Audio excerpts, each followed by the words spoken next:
musculaire, mais aussi un certain nombre de troubles neurologiques inhérents à la maladie de Parkinson, comme des troubles de la motricité exécutive, une désorganisation des référentiels posturaux qui font que le patient a toujours le poids du corps qui est porté vers l'arrière, et puis il y a un défaut d'initiation, on est dans ce qu'on appelle la kinésie vraie. Alors les stratégies de rééducation pour ces grosses motor functions, ces rééducations globales, c'est d'une part la représentation imagée du mouvement. Le patient se représente le mouvement et peut-être il faut pas passer par le langage pour obtenir de la motricité, il faut passer par la motricité pour obtenir de la motricité. Et le patient, quand il s'imagine faisant du mouvement, il faut qu'il s'imagine préalablement, presque en bougeant avec les mains pour faire le mouvement. Il faut qu'il charge du programme moteur et non pas qu'il charge du langage, qui chargerait du programme moteur. Autre élément, c'est ce que le petit bout de film là, et ce qui se répète, c'est la dissociation séquentielle des mouvements. Le patient répète chacun des temps du geste global et comme un exercice pour reconstruire le mouvement dans son entier.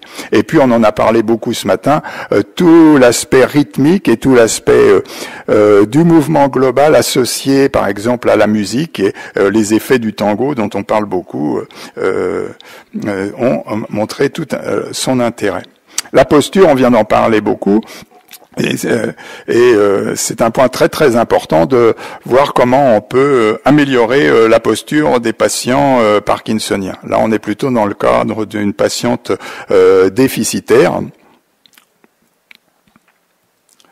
Mais on rencontre donc tous ces troubles, et je ne vais pas refaire le topo qui a été fait bien mieux que je ne pourrais le faire, sur les troubles de l'orientation axiale des patients avec camptocormie et syndrome de la tour de Pise.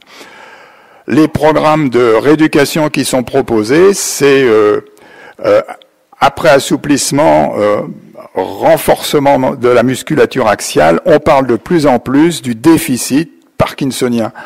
Avant, on avait l'impression que c'était des patients normaux qui avaient simplement une désorganisation de la motricité. Là, il y a quand même une perte de force et la notion de déficience musculaire, soit une mauvaise utilisation et non pas au sens paralysie, au sens strict du terme, est à prendre en compte. L'aspect proprioceptif, il a été souligné ce matin par Monsieur Azoulay, et il faut donc proposer des activités qui soient autour de la proprioception. Je vous donnerai un exemple dans quelques secondes. L'activité gymnique, donc qui va permettre aux patients de répéter, parce que il ne faut pas que la rééducation se passe simplement dans la situation, dans la salle de rééducation. La rééducation, ça doit être quelque chose qui se vit toute la journée, et donc le patient doit être en permanente rééducation. Il doit reproduire un certain nombre d'activités. Donc l'activité gymnique, c'est un moyen d'apprendre des exercices. Il en apprend peu, mais il doit les faire souvent. Et puis l'endurance, donc la répétition. Alors le traitement du déficit, on peut faire travailler les patients, donc tous les muscles du tronc, les faire travailler avec des maintiens statiques, ou au contraire on peut utiliser des poids légers, des petites haltères. De plus en plus on refait entre guillemets une remusculation, une réactivation plutôt aérobie de la musculature des patients. La camptocormie, j'en dirais rien, sauf que peut-être juste le protocole que l'on utilise avec la salpêtrière. La question qui se pose, c'est hyperactivité ou déficit. On peut pas toujours répondre, notamment pour les syndromes de chute de la tête, on peut pas toujours répondre d'emblée à cette question. Est-ce que le patient a la tête qui tombe parce que ce sont les muscles fléchisseurs qui sont trop forts, ou est-ce que ce sont les muscles extenseurs qui sont faibles? Donc le protocole que l'on s'était donné, ce qu'on se donne, c'est de faire un test de rééducation d'une douzaine de séances, et en fonction du résultat, ça commence à éclairer le problème, et le patient est orienté soit vers la toxine, soit vers le corset, et pour les corsets, on adresse aussi au Vésinet. Là, vous avez sous les yeux un patient qui s'est courbé en quelques mois entre les deux morceaux de film. La première fois, je ne pouvais pas imaginer qu'il allait se pencher comme ça. La stabilité posturale, item 29. Donc là, est mise en évidence par le pool test. On dit que les grands doivent pas attaquer les petits, mais Donc on observe la chute vers l'arrière et on est confronté essentiellement à la rétropulsion, c'est-à-dire le report du poids du corps vers l'arrière. Deux causes, des causes externes dans les malades plus évolués avec des raideurs, puis des limitations articulaires, notamment au niveau des pieds qui vont donc empêcher la pose du pied au sol à plat, et puis la raideur cervicale. Donc des causes externes et des causes neurologiques, une désorganisation des référentiels posturaux. Les techniques de rééducation, il faut la rappeler, c'est très important. Il faut aussi rappeler que c'est Jacques Mignolet et l'équipe de Bruckmann, l'hôpital Bruckmann de Bruxelles, qui est à l'origine de cette proposition thérapeutique, même s'ils l'ont peu publié, c'est quand même eux qui en sont les initiateurs. C'est des postures prolongées à plat ventre, sur plan incliné, pour modifier complètement l'organisation posturale du sujet, avec des résultats à court terme qui sont très spectaculaires. On voit les patients reporter le poids du corps vers l'avant après une cure de 20 minutes en procubitus. Notre ami et neurologue qui s'intéresse à la rééducation japonaise, Naoko Udo, a repris cette idée. Elle l'a développée puisqu'elle a organisé presque la vie quotidienne du patient pour lutter contre la rétropulsion avec des postures à réaliser au long cours. Autre élément à mettre en évidence, c'est stabilité posturale et rigidité. Si on diminue la rigidité, on augmente la stabilité posturale. Ça a été dit ce matin aussi sur les appareils de stabilométrie. Et donc, un patient qui a une grande tendance à la rétropulsion, le fait de l'assouplir et de renforcer les muscles extenseurs, c'est aussi un bon moyen de lutter contre ces troubles. Sur le plan proprioceptif, je vais vous donner un exemple de rééducation qu'on peut pratiquer.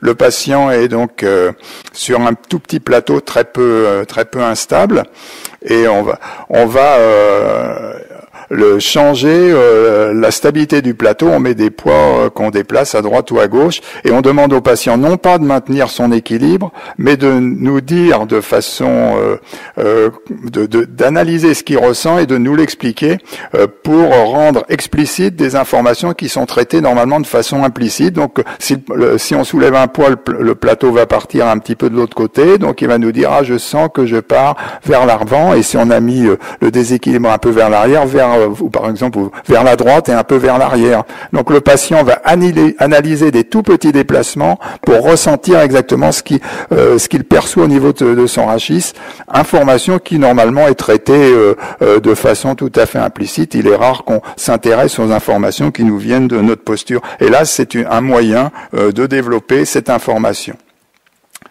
Autre technique pour lutter contre les troubles de la rétropulsion, c'est d'asservir la posture du tronc à des exercices de pointage. Le fait de pointer le doigt dans une direction va organiser la posture du tronc en fonction du pointage. Et on peut demander au patient, par exemple, de venir toucher des cibles. Là, je fais juste le test, donc il vient toucher mon doigt, mais vous pouvez organiser sur un tableau blanc devant des parcours à suivre du doigt qui vont amener le patient à reporter le poids du corps vers l'avant. Donc vous créez ainsi des corrections de la posture à travers des tâches volontaires. Et la licorne de Bon-Saint-Côme, qui est très connue pour l'héminégligence, combien de mois, c'est fini? On va accélérer. Va permettre aussi cette amélioration. Autre technique, l'éducation du pas de rattrapage. Ça, il y a une étude qui a montré que en soumettant les patients de façon intensive à des déséquilibres vers l'arrière et sur les côtés, avec des répétitions importantes, 20 minutes 2 fois par jour pendant 2 semaines, on arrivait à modifier les troubles posturaux des patients. La marche, on va en dire un petit mot. Les maladies, on observe la maladie, et ça a été très bien décrit ce matin. On retrouve la maladie de Parkinson dans chacun des éléments qui constituent les troubles de la marche. Donc, il y a une analyse va être nécessaire. La marche est évaluée par l'UPDRS 2 vie quotidienne et l'UPDRS 3 motrice. La question qui se pose, c'est quand faire cette rééducation. Si vous regardez ce patient qui est en off à gauche et en on à droite, vous voyez que quand il est en on, on n'a pas grand-chose à proposer, et probablement que cette rééducation, elle doit être faite pendant la période off. Peut-être il faut aussi aider les patients pendant qu'ils sont bloqués. Je ne vais pas vous montrer ça. Alors la rééducation de la marche, elle se fait suivant deux grands actes. Un acte très qualitatif où le patient est en monotâche, où il est concentré sur son déplacement. Donc c'est une tâche fermée, peu de degrés de liberté, priorisation de l'attention, perception de tous les indicateurs pertinents, par exemple les enjambements. Et indicateurs sur lesquels le malade va pouvoir s'appuyer pour le réutiliser en situation quotidienne. Donc c'est toute l'influence de l'indissage visuel qui va changer donc l'organisation de la longueur du pas, montré ce matin. Et on peut aller vers des propositions de rééducation comme la Big Step Therapy, à apprendre grand et fort, qui est en fait une exagération de la motricité. Ça a été validé par une équipe de physiothérapeutes américains. Et donnons un exemple simple d'exercice, c'est sur quelques mètres parcourir la distance avec le moins de pas possible. Donc le patient essaye de gagner sur le nombre de pas, et puis quand il n'arrive plus à progresser, vous augmentez la distance. C'est comme les orthophonistes font de la voix projetée, là on fait du mouvement exagéré. Donc du qualitatif, mais après il faut qu'il y ait un aspect endurant, donc il ne faut pas rester dans le qualitatif, il va falloir trouver des moyens d'améliorer dans le quotidien la marche, donc il va falloir il va falloir faire répéter. Donc le tapis roulant, c'est on peut dire quand même, que je reviens en arrière, que le tapis roulant est aussi sujet de controverse, parce qu'il y a ça peut être, il y a un risque de chute des fois quand le patient a marché longtemps sur tapis roulant, il se trouve désorganisé à la descente du tapis roulant. La marche en piscine, et là on voit que le patient est un peu surdosé parce qu'il y a des mouvements de la tête, ce qui va permettre la marche dans l'eau à reporter le poids du corps vers l'avant, et puis la résistance de l'eau à faire un forçage du mouvement. Le demi-tour remontre les signes parkinsoniens. Juste un détail, méfiez-vous que si vous dites à vos patients d'aller nager à la mer ou en piscine, il y a des parkinsoniens qui se noient parce que ils ont du mal après à sortir de l'eau, à se remettre debout, et il y a eu quelques cas connus de patients. Donc ils doivent jamais les laisser aller en piscine ou aller seuls faire de la natation. Le tapis roulant, c'est au moins une demi-heure, et la marche, vivre sa rééducation, c'est être actif.